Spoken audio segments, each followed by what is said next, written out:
L'une des principales contributions de la radiologie est sa capacité à fournir un diagnostic rapide et précis.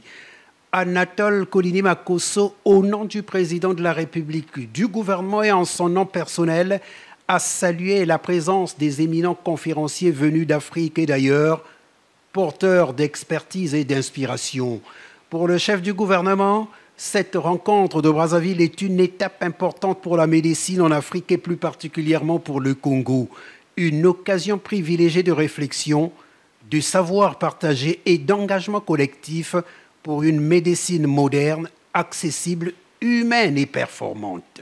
J'ai retenu des explications des spécialistes que la radiologie n'est plus seulement une spécialité parmi tant d'autres. Elle est devenue un pilier essentiel de la médecine contemporaine, au cœur du diagnostic, du suivi thérapeutique, de la prévention et même de la recherche clinique. Elle permet de franchir les frontières de l'invisible, d'anticiper l'évolution des pathologies ainsi que d'orienter les décisions médicales avec rigueur et précision. À l'ère de l'intelligence artificielle, du big data médical et de la médecine personnalisée, la radiologie est appelée à jouer un rôle encore plus stratégique.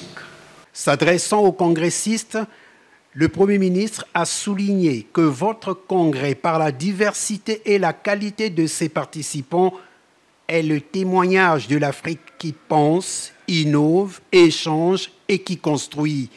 Il symbolise une capacité à conjuguer science, solidarité et souveraineté dans la construction d'une médecine qui répond aux besoins de nos populations.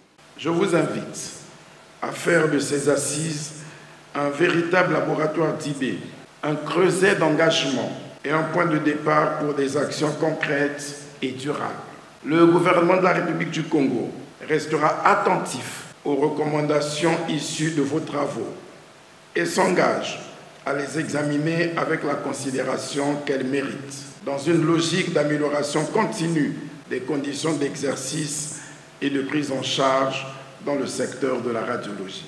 Pour le Premier ministre, la vision du gouvernement est claire, bâtir un système de radiologie résilient, moderne, équitable et tourné vers l'excellence.